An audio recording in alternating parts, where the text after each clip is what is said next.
हम लोग कौटिल्य का सप्तांग सिद्धांत देख रहे थे। इसमें हम लोग स्वामी, अमात्य, जनपद और दुर्ग इनको देख चुके हैं। नेक्स्ट जो ऑर्गन हम लोग लेने जा रहे हैं वो है कोष, जिसको हम अंग्रेजी में सिंपल भाषा में कहें तो वो है ट्रेजरी।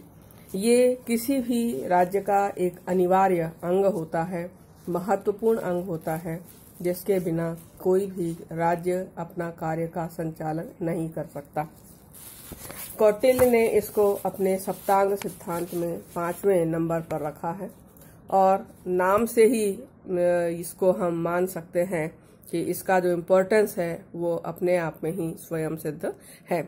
चूंकि राज्य की जो सारी की सारी गतिविधियां हैं वो वित्त पर निर्भर करती हैं, फाइनेंस पर निर्भर करती हैं, कोष पर निर्भर करती हैं, इसलिए इसका महत्व अपने आप में ही समझा जा सकता है। कोष के अभाव में किसी भी कार्य को, किसी भी लक्ष्य को हम प्राप्त नहीं कर सकते। चाहे वो दुर्ग की मरम्मत का कार्य हो, चाहे वो शत्रु के दुर्ग का उच्छेदन का कार्य हो, चाहे सैनिक शक्ति के उपयोग का कार्य हो, या जनपद, मित्र तथा शत्रु का निग्रह हो, या जो देशांतरित राजाओं को अपनी सहायता के लिए प्रेरित करने का कार्य हो। ये सारे के सारे जो कार्य हैं वो कोष के ऊपर निर्भर करते हैं। कोष की मदद से राजा सभी को अपने नियंत्रण में कर सकता है, अपने फेवर में कर सकता है।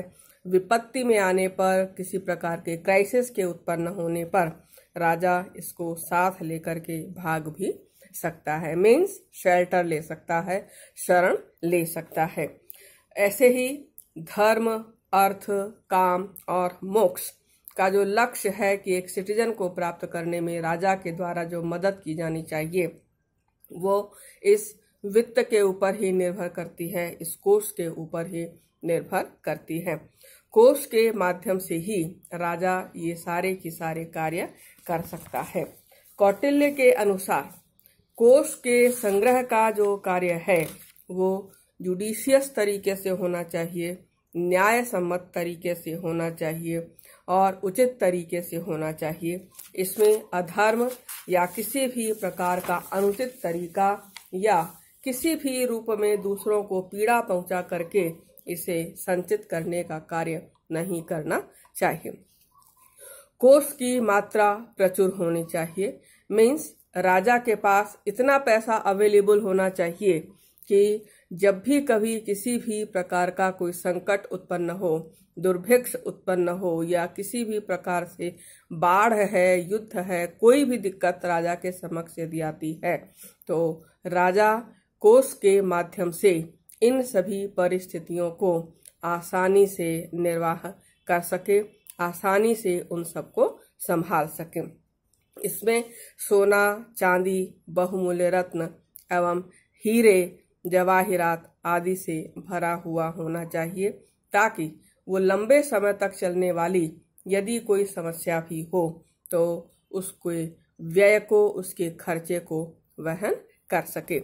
छठा अंग हम लोग ले रहे हैं दंड, जिसको दंड यूं तो हम आज के समय में बात करें तो दंड का पर्यायवाची एक पनिशमेंट के रूप में है, एक सजा के रूप में है, लेकिन कौटिल्य ने दंड को राज्य के छठे अंग के रूप में रखा है और इसका जो अभिप्राय है वो ये है कि राज्य की आंतरिक सुरक्षा और बाह्य शत्रुओं से रक्षा के लिए दंड अनिवार्य है। दंड की महत्ता इस एक फैक्ट से ही क्लियर हो जाती है कि जिसके पास सेना की एक अच्छी ताकत होती है, सेना की एक अच्छी पावर होती है, उसके मित्र तो मित्र बने ही रहते हैं, बल्कि शत्रु भी मित्र बन जाते हैं। अब यहाँ पर सेना में किन लोगों को रखना चाहिए